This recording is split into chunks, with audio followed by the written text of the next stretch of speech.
Hi everybody, and welcome back to Lost Genre Reddit Stories. Quick announcement before we begin, this video has two stories and both of them have updates. Now let's get started with the first one. This post is from the subreddit Relationship Advice and it's by user Throwaway Kimand. I just got an email on my husband's iPad that the hot water in his apartment building was going to be shut down temporarily for repairs. We own our own house and have not rented for over a decade. My husband is on a trip with one of our sons and his brother to go visit their mother, my son's grandmother. I was cleaning up the den when an email notification popped up on his iPad. It was an email from an apartment complex that they were going to be temporarily closing down the hot water for repairs, sent from one of those automatic senders that you can't reply to. It was addressed to my husband with his first and last name. The thing is, we own our house, we haven't rented in over 10 years, and even then, it wasn't this place. Where my husband is, upstate New York, there isn't any service. I tried to send him a picture of the email, but it won't go through. I called him and spoke to him for a bit. Service was choppy, but I managed to explain to him about the email, and basically all he said is that it must be a mistake and they had the wrong email. We weren't able to say much before the call just dropped, but if it was a wrong email, how would they have his first and last name all spelled correctly? For context, his first name is somewhat common, but our last name isn't common, especially in this area. There weren't any other emails from this sender or about this apartment complex in my husband's emails, but he is also the kind who clears out his inbox as he gets messages. I sent a message to the apartment complex telling them that I think my husband was on their email list by mistake, but I just got an automatic email sent back that they were out of the office, and then general rent information pricing, 1 bedroom $1,600, 2 bedroom $1,900, and that there were no open units available. There was no unit number on the email, but the complex is about 50 minutes away from our house, so I went and I drove by, which I guess might be a little crazy, I know. I didn't see anything, not like I knew what to expect. It's a group of buildings, less than 100 apartments in all.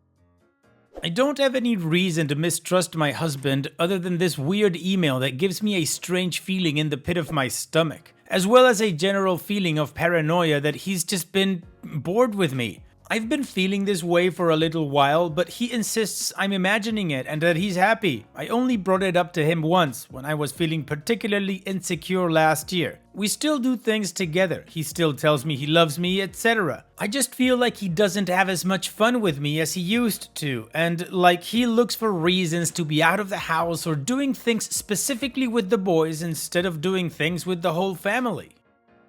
It's not like it's something that bothers me every day, just something that I think about when I'm feeling insecure or paranoid, like in a situation like this where he gets an email from random apartment complexes, lol. Anyway, I don't know exactly what advice I'm looking for. I know the advice I would have for one of my friends would be to just talk to him, but I really can't do that until he comes home on Saturday, which is a really long time for me to sit with my intrusive thoughts. Well, OP, it's probably not the advice you want to hear, but I agree with your initial gut feeling advice that it would be best to just talk to him about it. But at the same time, I understand that kind of sinking feeling in the sense that, yeah, there's only two reasons for him to get this email. One, yes, it's a mistake and it shouldn't have happened, but you can't corroborate that yet. And two, he does have a secret apartment, he's cheating on you, and you just got the proof to send you on that chase. Now, if you absolutely can't wait, one thing maybe I would do if I was in your situation is go to that apartment complex and look at the names listed. I don't know if the doorbells have like their names written next to them or anything like that, but maybe it's worth checking out since you said that your last name is pretty uncommon and your husband got an email to his first and last name, then maybe he's there. And honestly, at this point, I wouldn't know what else to do. I would need some more information or, a little bit more digging. And what about you guys? What do you guys think is going on here? Or what would you do if you were in OP's shoes? Let me know in the comment section. And now let's move on to the community comments to see what they said.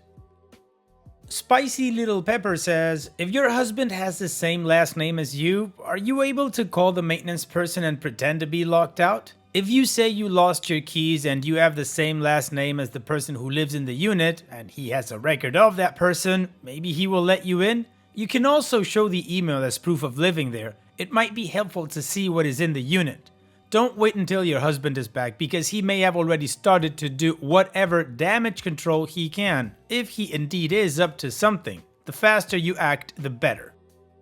Dry Ask 5493 says, if it isn't a phishing scam, then the most likely scenario is this is an apartment that he rented behind your back to either go there to cheat or his side piece is already living there. Start digging and hire a PI. It's really unfortunate that you already spilled the beans about it, so now he's warned. Maybe pretend like you believe him and that everything is normal, then start investigating. Maybe track his location without him knowing. Check his phone and bank statements.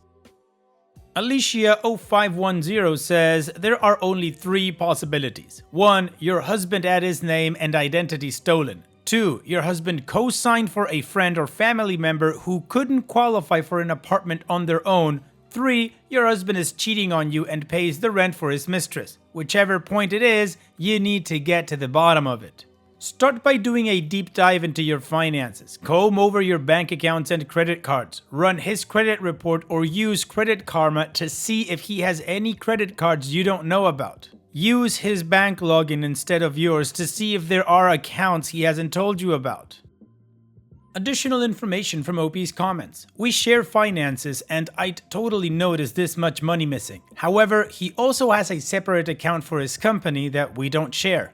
I can't see his texts or calls from his iPad, just the emails. And the email was legitimate. As was the phone number attached to it. There is a number to call. I tried calling and I got an answering system. It was a group email sent to a number of residents, so my question now is, why would it have one specific apartment number on it? Also, he owns his company and has not told me anything about buying any apartments for it. I don't see why he would. He does go on work trips occasionally and he works long hours sometimes, but nothing that raised any red flags. OP's edit. He never lived here in the past. He lived with his parents until college and then lived in a dorm, and then every place he rented was with me. We've been dating since we were 19. Also, the email wasn't a phishing scam. It was a legitimate email from the email address on the apartment complex's website. All the information included in the email letterhead matched the information on the apartment complex's website. And if it was a phishing scam, I assume they would be looking for information. This email wasn't looking for anything. It was just an informational email about the water. Short-term update. My best friend called the emergency maintenance number and said that she was a delivery driver who had over $100 worth of food for my husband's name, but said he had forgotten to fill in his apartment number. The guy didn't speak English very well, but after she repeated herself a few times, he did eventually say his name and then told us the apartment number. Alright, well I guess I can scratch my whole commentary out because it's been rendered moot thanks to OP's update, which now confirms that the husband apparently does live there or has the apartment in his name. Also, I gotta say, the community gave OP some pretty good ideas as to how to go about things. So now it's time that we move on with the first of 2 updates, but before I'd like to tell you about this playlist over here that has a lot more stories with updates on them, so go check it out if you have the time. Now let's move on. Sorry about the late update, my post was locked by the time I got to it. I'm currently writing this on the write-up state.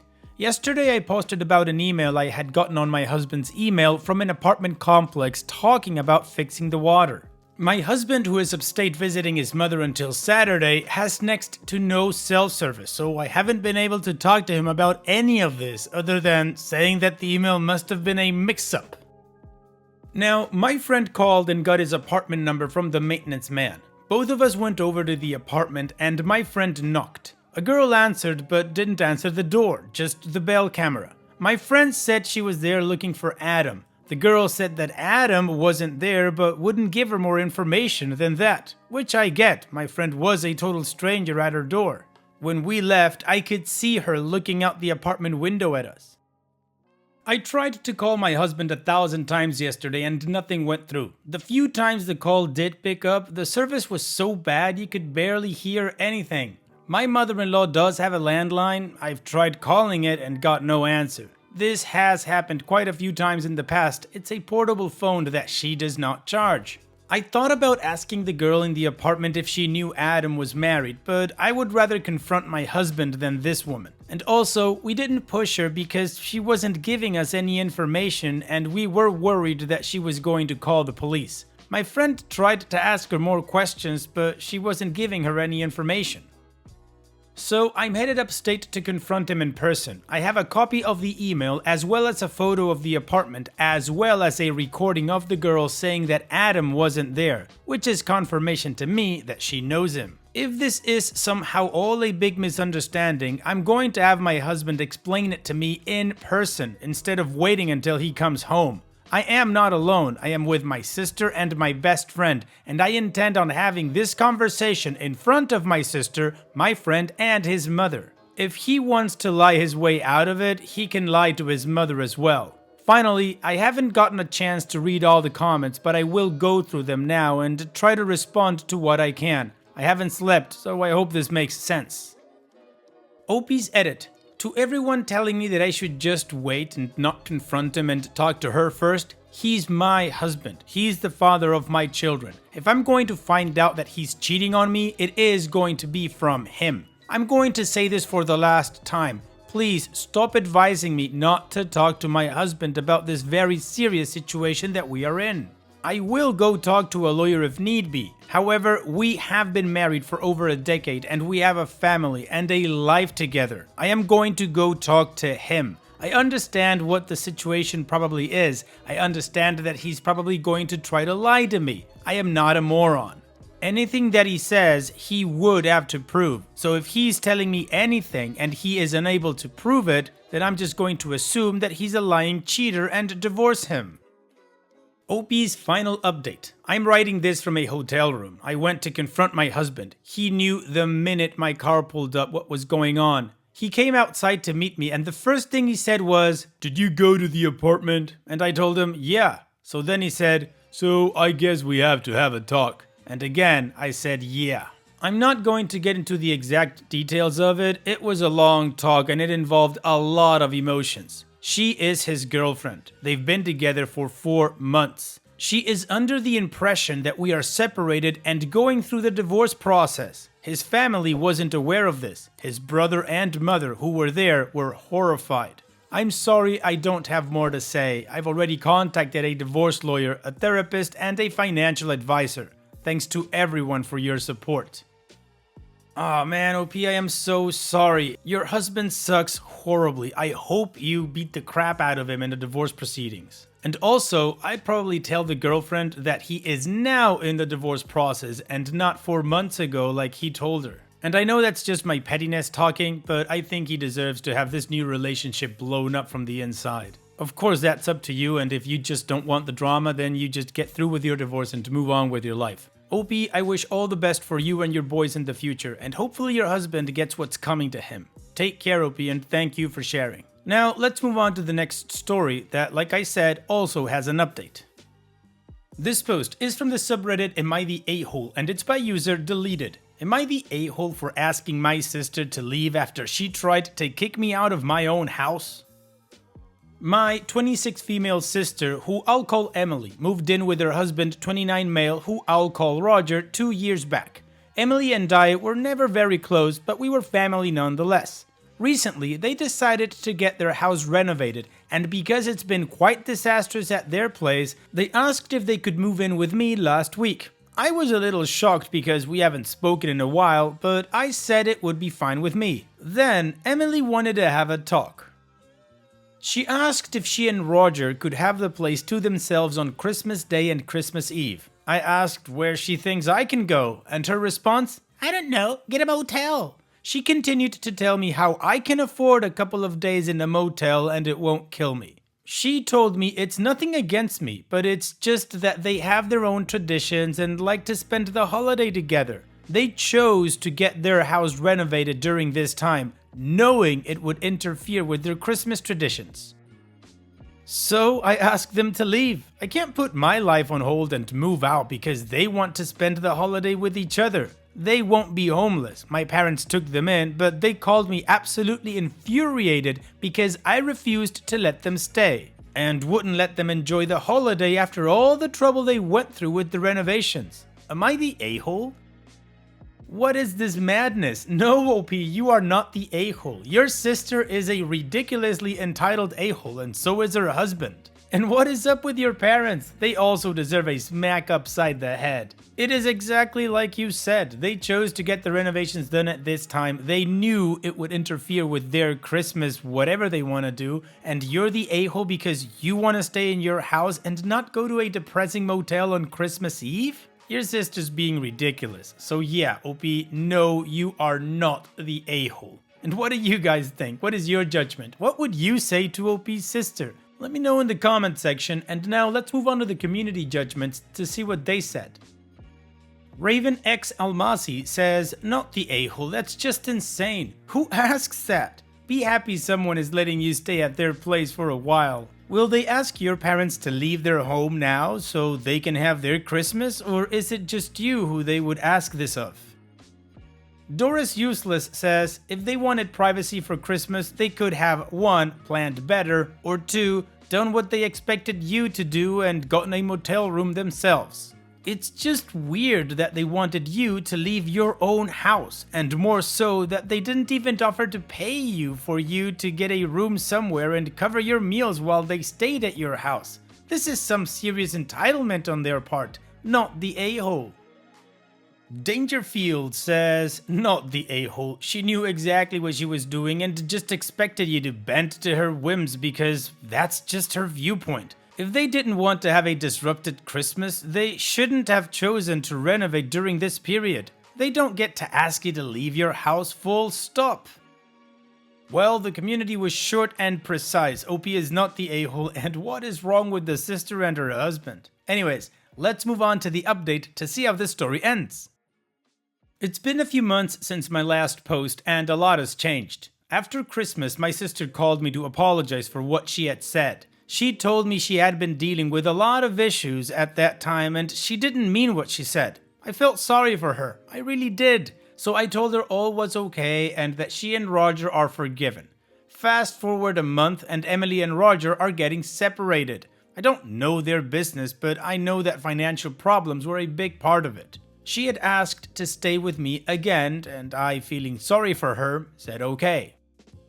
The first day she came to stay with me was great. We got along well, ordered takeout, and watched a movie together, something we haven't done since we were very young. Keep in mind that my house has 3 bedrooms. 1 belongs to me, 1 is a guest bedroom, and 1 is just a pretty much empty room. I decided to furnish the smaller guest room instead of the bigger one as I keep my violin and older instruments in there. She was staying in my guest bedroom, a very small place with just a bed and a nightstand. This was a downgrade from her living space, but she didn't seem to mind. About 2 nights after she came, she asked if there was any way that we can switch rooms. Keep in mind that I had no idea how long she was planning on staying, so I didn't think it was a big deal.